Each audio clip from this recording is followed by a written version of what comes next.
Is it worth it? I'm not sure. Because well, what I'm thinking, her people talk to our people to get her as a guest on our show here. Well, she didn't really ask. It was just this, hey, when am I going to come in on your podcast so we can talk about education? That was it. Yeah. She was like, so when are we scheduling this? That was kind of how the conversation went. We are talking about Lutheran education, though. I mean, it's National Lutheran Schools Week, so it does make sense. And I think, is it worth it? Yes, I think it is. What is National Lutheran Schools Week? Let's just start there. there. It is a week of fun. It is a week of fun. So Monday, the kids came in like they were movie stars, and they had the red carpet all the way out to the front doors. Yep. And it makes me so happy to see how little it takes. I mean, honestly, how little it takes for these kids to just, they're coming in, they're beaming, and some of them are being sassy, like the girls are being sassy. And we had a place where Nat G was taking pictures of them, you know, like they were standing. She was acting like she was paparazzi or whatever. Well, it's almost like the prom setup where you've got the. It is. That's exactly what it is, and it was so fun to see. Really, how little it takes to give the kids an opportunity to just be themselves, express themselves, and they're having just a lot of fun. And we've got stuff like that going on all week this week. Yeah, my favorite day was yesterday. We got to do Tacky Tuesday. And I know how much y'all love it when you come in and you see me in my outfit. My hair is his favorite. She had her hair like looking like a troll, you know, like from like the troll. Yesterday was toned down. It wasn't quite as up front. But and then she had like this meeting after school with like parents about a kid's performance in the classroom or whatever. And I just can't take you seriously when you've got like the little chicken. You turn your head and it's just bobbing around. Yeah, like it's funny to me, but yeah, yesterday was fun.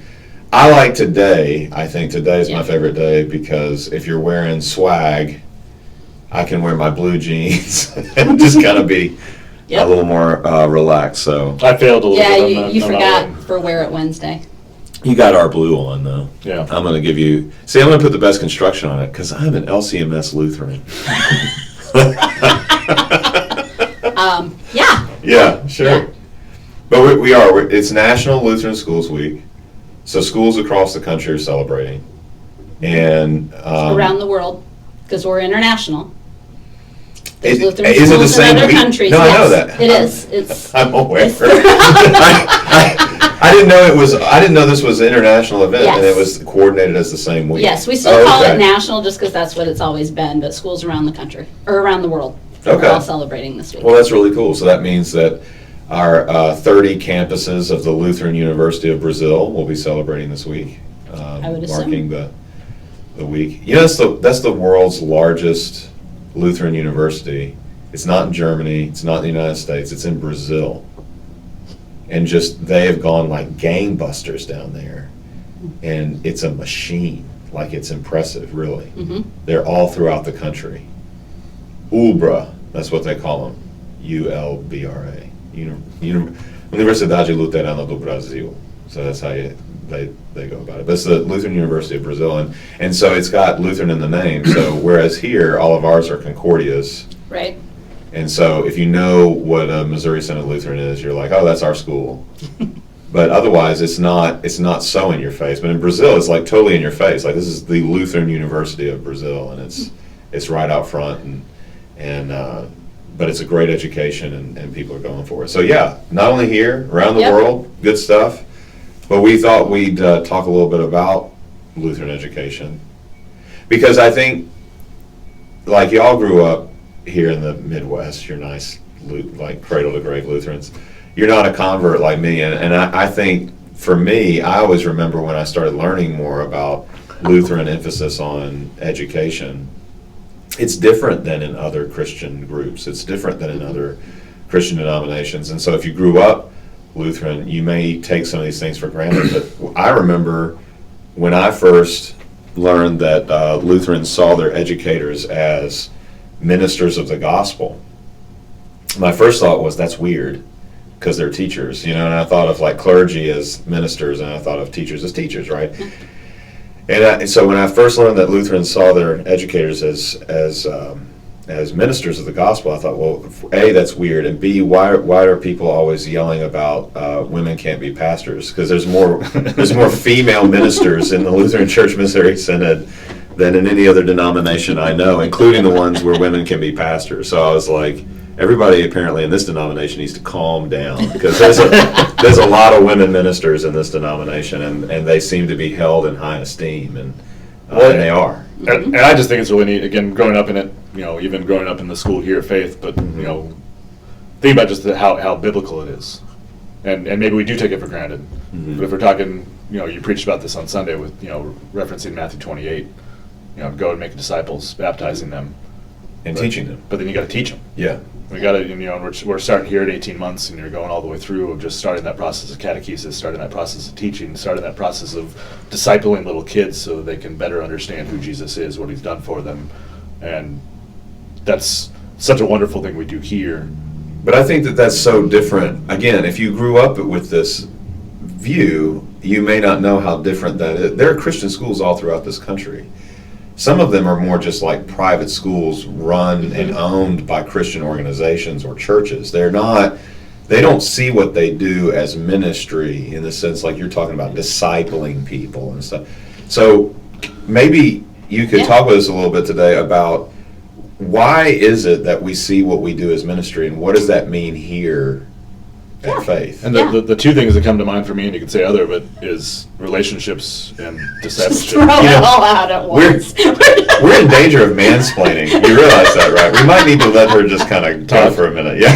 Well, as you're talking you about can say this as long as you just say the things that we want you to say. I'm sorry. Yeah. Y'all know better than that. Yeah. Yeah, just try and tell me what you want me to say. Let's see how that works. Well, we tried to put you physically in the corner, so maybe we could. Yeah. All right. Yeah, see how well that works for both of you. I'm going to be quiet now. Mm-hmm. Yeah, we're both I think you know better. No. Well, what I was going to say is, as I moved around, and that's one of the things that I've noticed in my life and in the lives of my children, I didn't have Lutheran schools. I mean, the first time I went to a Lutheran school is when we moved here. I was in high school, and we went and visited Concordia's campus. Mm-hmm. I knew I wanted to go into education, but hadn't even thought about Lutheran education or ministry or anything along those lines till I went and visited. So freshman year of college is the first time I was ever in a religion classroom, in a classroom that had Jesus as the center of it. And my kids had a very different experience. Mm-hmm. I moved around. None of the different states that we lived in had Lutheran schools in the locations we were at. My kids from a very young age started in Lutheran education. Alyssa is now at Concordia, so she's had it her whole life.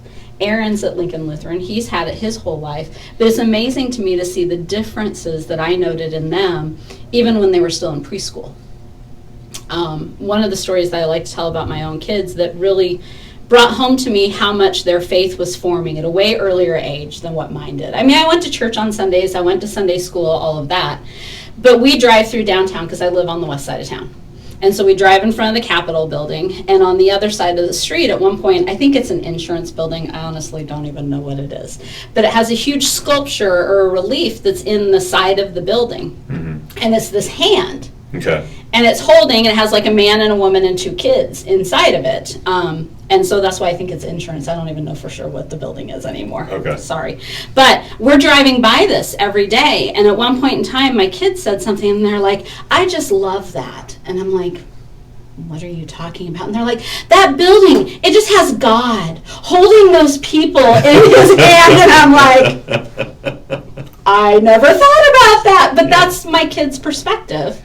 So what you're saying is that from a very early age, they had a very different worldview. Correct. Than you grew up with. Yep. Because they were encouraged to look for where they saw God working in the world around them. Correct. They knew from an early age that God is a part of every single day of their lives. Mm-hmm. For me, it wasn't until about confirmation age probably that I realized, oh, it's not just going to church on Sundays. And the other 6 days, I'm just out there living my life. That it actually became a personal thing for me. Right. Really wasn't until confirmation. And that's thanks to the pastor that I had for confirmation that helped me to make that connection. Because up until that point, I went to church on Sundays, and the rest of the week I just kind of went and did my thing and didn't think about God actively involved in all aspects of my life. I'm wondering, I mean, we're talking about why this is a ministry. I'm wondering, as you're talking about, you know, there's a growing amount of criticism out there in our wider culture of religious institutions, and specifically religious educational institutions, because they say you're brainwashing kids early or whatever. Now, I mean, this is like yes, absolutely, I hear it. This is an actual criticism that gets leveled Yep. at church institutions, and so. But as you're talking, there's something in there, and I'm wondering how to kind of dig down into that, because you want to talk about brainwashing kids or just indoctrinating them in a negative sense. Talk about church is just something I do. You know, it's just a tradition. That's more of that negative indoctrination. Yeah. If you talk about why this would be personal to every aspect of your life for you, and if it weren't for you, you could have said that to that pastor and he'd have been sad to see you go, but he would have been like, okay, that's just not where she's at, you know. But there's a difference there somewhere. Where is that difference? Where is that line? There's something there, though, between like a negative, like, just do this because we do this, which is more the traditional, religion is just our tradition as a family, versus, no, I mean, do you see that this is God working in your life every day? And you either do or you don't see it. But if you do see it, let's talk about that. And if you don't see it, Correct. You know, we can continue praying for you and loving you, but we're not going to shove this stuff down your throat. And I think there's a misunderstanding sometimes of us as to what religious educational institutions do. We're not shoving religion down anybody's throat. We're giving you an environment where that worldview can be encouraged and not stamped out. Well, and this comes to mind, to pick on you for a little bit as being a convert, but you said this before of, you know, from the standpoint of religious education, you know, Lutheran education for that matter, like you said, not being about making sure you understand, here's all these points of dogma that we hold to and adhere to and that are part of our confessions, but actually getting kids to the point of understanding, here's who God is. And not only does he like me, this is the part I was thinking about you. You said for a while you got to the point of actually, oh, God actually likes me. But not only does he not just like me, but he loves me, and he's here to walk with me in every day of my life, so that you have that lens that sees, that's trying to see how God's at work. Growing up, I had a God that everybody told me loved me, but then when they talked about him and how he viewed me, it sounded like he might love me, maybe, but he sure doesn't like me. You know what I mean? Like, and so it was weird the first time somebody helped me to that understanding that he doesn't just love me, and he does, by the way, but he likes me, and he wants to see me growing up into the image of my Savior Jesus Christ. You know, and you know. But we don't force it down anybody. So when I'm in the classroom at Concordia University here, and I'm lecturing over there, I've got students in that who are freshmen, sophomores, right? Because it's a required course for graduation there. But I've got people in there who aren't believers, and I actually encourage them to tell me what their religious background is, so that we all heard that there's a variety or diversity of viewpoints in this room already. It may be a Lutheran university, but not everybody in here is Lutheran. And that's the truth in our classrooms. It's exactly the truth in our classrooms. Because not all of our students are Lutheran. Yeah, they're here because of the quality of education, which is high. Yes. And they know that Lutherans do one thing really well. We can educate the stuffing out of you. We're good at that.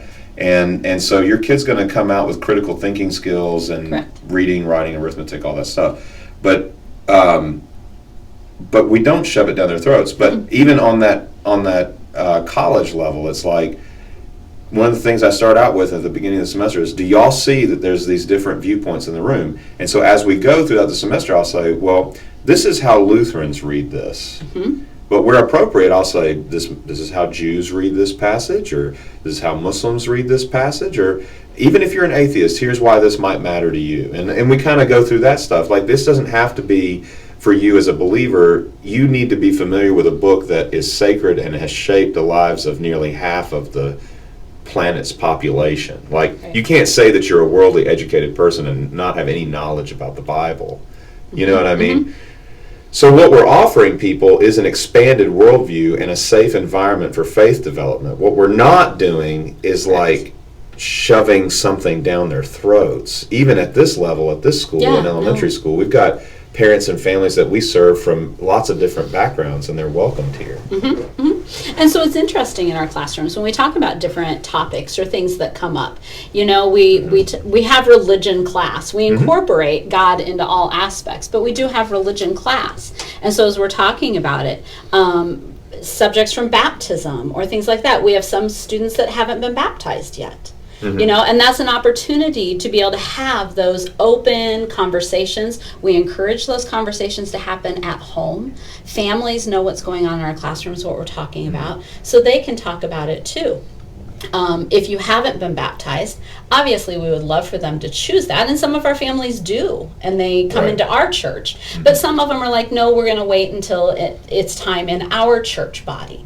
And we've been blessed to go witness baptisms of children in other denominations. But what's awesome about that is that it provides the sort of impetus for that conversation to happen at home. Correct.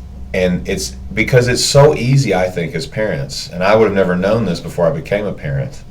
You think all these things are important. You want to eventually talk about them with your kid, but then it like never comes up at the table. You know what I mean?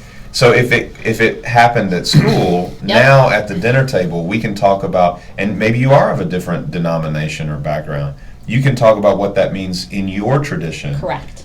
But we helped you to have the conversation and not to skip it. And when we say that this is ministry, I think that's some of what we're meaning, is that we're creating the space where conversations can happen. Correct. I think part of it too, you know, I made reference to it earlier about relationships and discipleship, and a couple different fronts. You know, we've talked about the idea of, you know, kids at a much earlier age being able to form this lens or this perspective that, you know, God does love me, and how am I seeing God at work, but the reality that doesn't just happen in isolation just for your kids or just for my kids or for Mario or whomever it happens to be, but part of what's going on here, both in the building but in a broader context, is that you're seeing how you then, with that lens, walk with your fellow brothers and sisters. That whether you're you know, something as simple as confession and absolution, you know, not corporate absolution or not pastoral absolution, but just teaching kids the process of saying, hey, you know what, I'm sorry that I did that to you. And the chance then to walk with one another and say, hey, it's okay, I forgive you. And the way the relationships develop, and you're doing this thing in a community. And what's different about this, and you know, as ministry, kids here, I don't hear them say that's okay. I actually hear them learning how to say, I forgive you. And there is a qualitative difference between, no, bro, we're cool, versus I forgive you. I recognize that there was a wrong done. There's a sense of justice there. But then there's an acceptance of I'm sorry. Whereas, frankly, right now, look at the culture where we're at. You can say you're sorry publicly, these celebrities and stuff. You're still going to get canceled, dude. You can never be sorry enough. No. But what happens in our classrooms is you can deal with ideas of justice. I am sorry. I did do wrong. There was a wrong committed. And the other party can say, I forgive you, and mean it. And that's different. And it becomes this way to learn to walk together with one another in life that is substantively different than what the world would teach you. And I'm curious what you have to say about this too, but then how that fits into the broader context of when you talk about teachers being ministers, and how that then becomes this opportunity for that life is messy sometimes. Life is hard sometimes. Life could be hard at home for a kid. Life could be hard at home for a family that's dealing with whatever they're dealing with. And that here at Faith, we're in that spot where you'll be able to dig right in, and not that you can fix the mess, not that you can, you know, make it all go away, but that you're here to to then help that family walk through that together in the same way that we're teaching kids in a broader context about how to interact with each other in a way that's substantively different than what they've learned in the world. Well, and that's the thing sometimes that's not always easy for families to understand, especially if they haven't grown up in Lutheran education. This school is still full of sinners.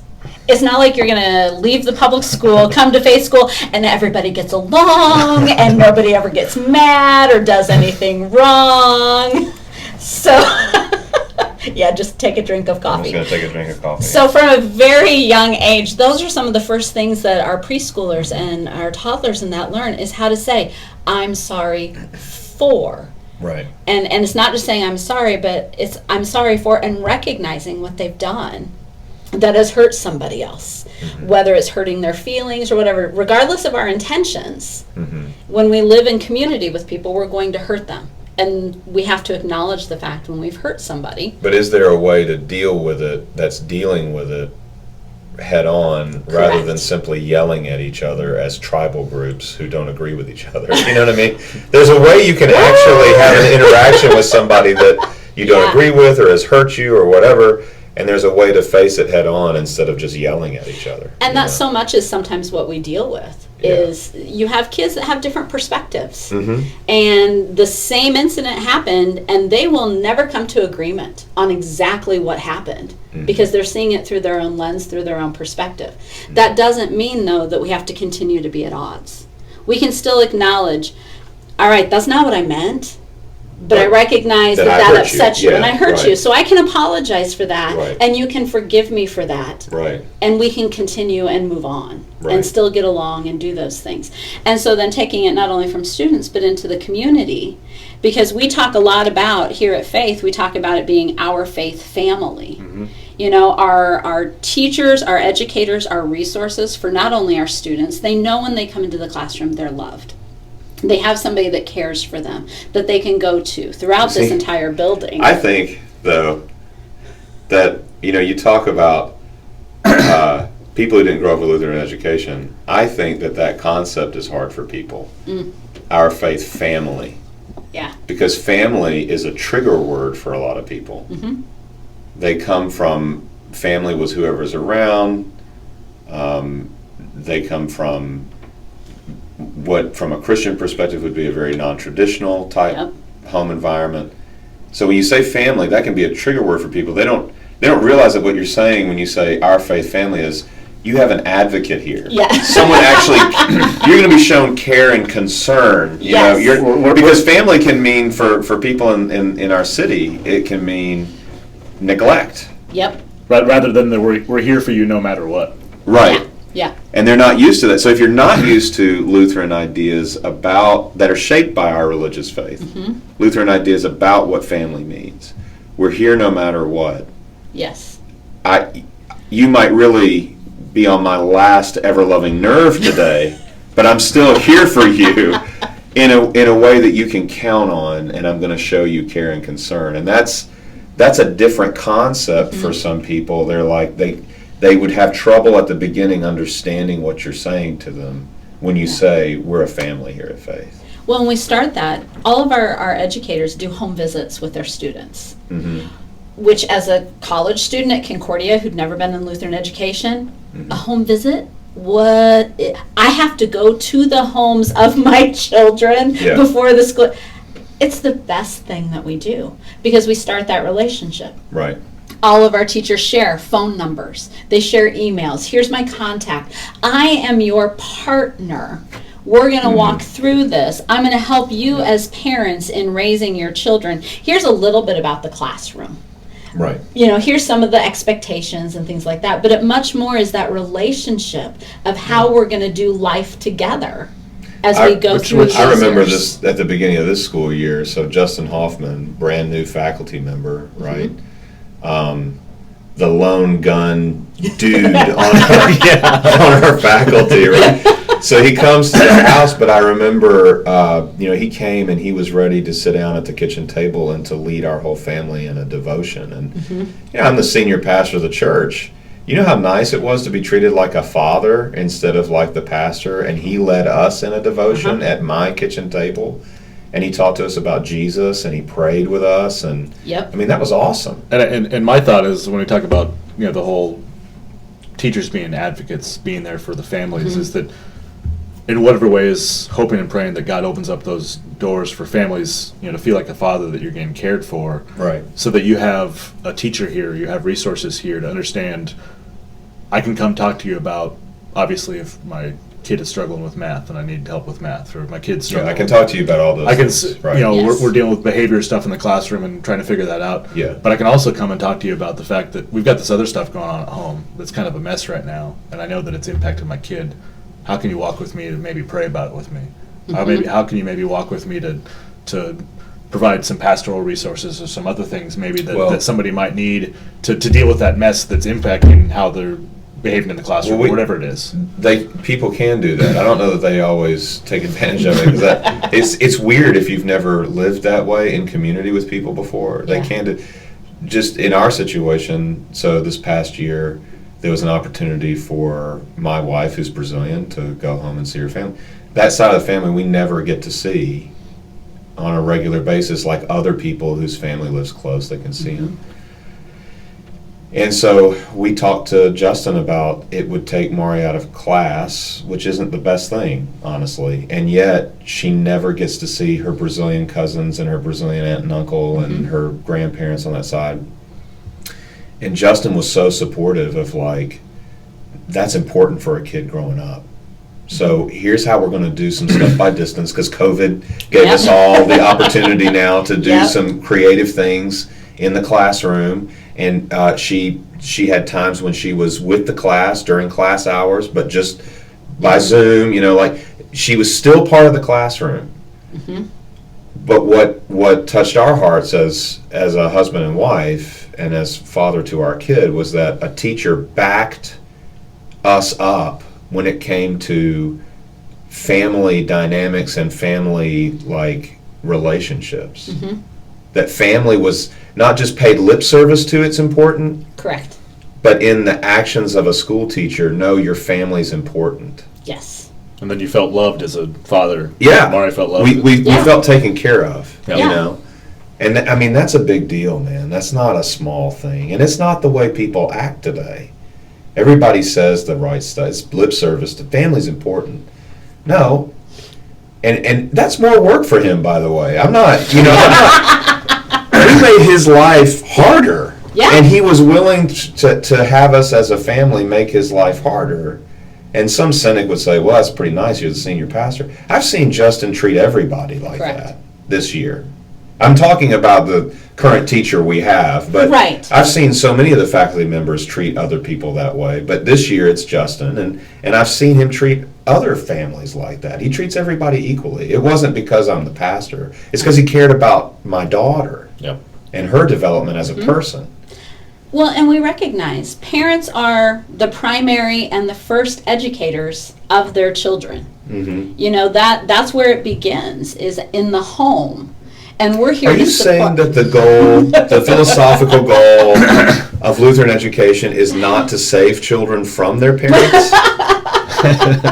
Imagine that. Because that's a hot button topic for another podcast in and of itself. Yeah.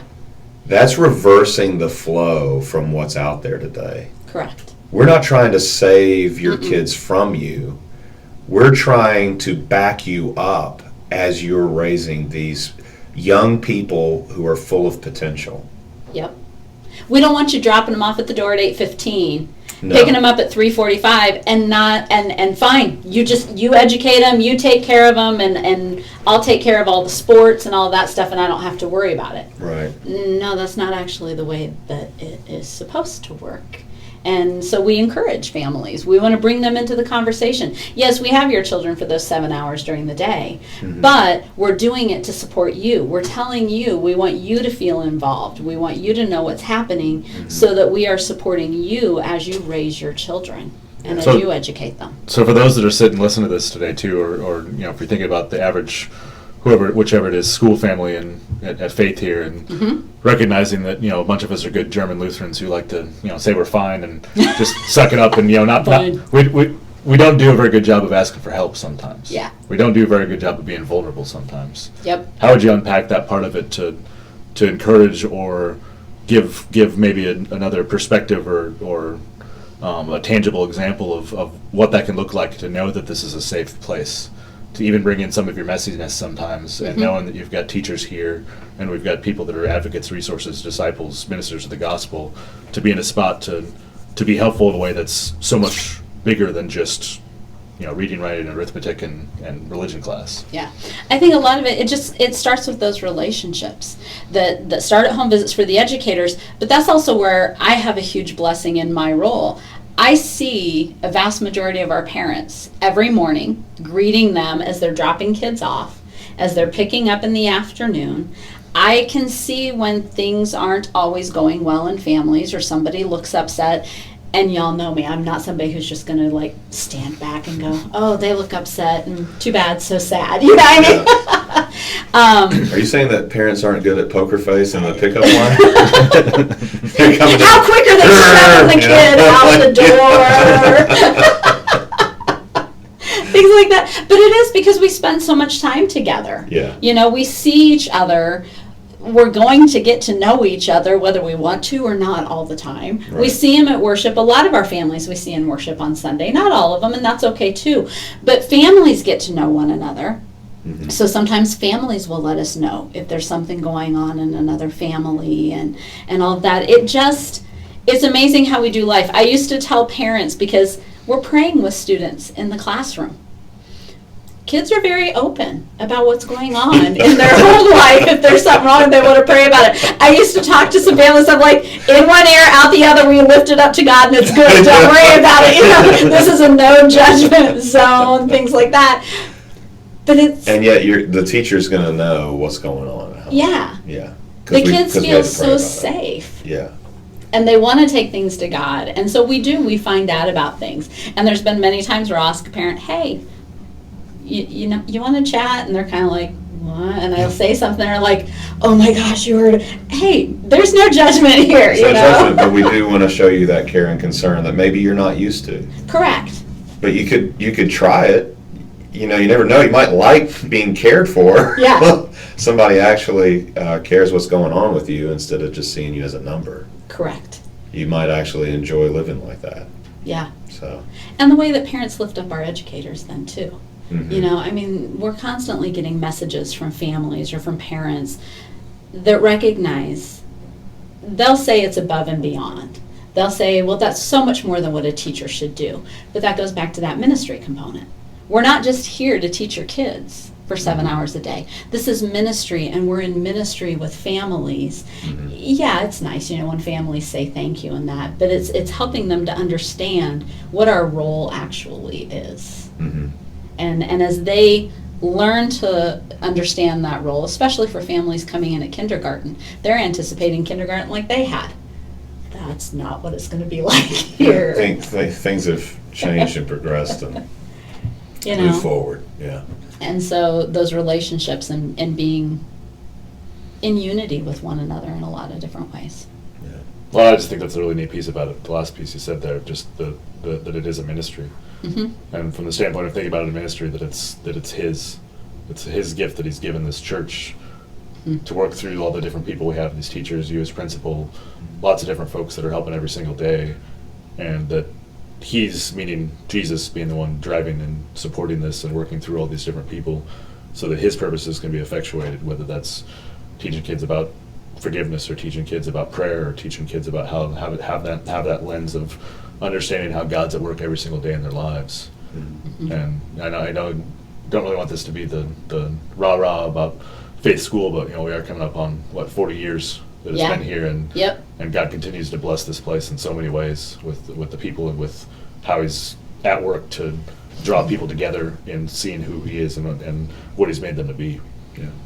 Well, and coming up on 40 years, how many students we have in our building now whose parents were once students here. Yes. And some of them are members of the church, some of them were members of the church and they left, some were never members. And yet when their kids have become school age, they're like, I went to Faith and that was awesome. I want my kids to experience that too.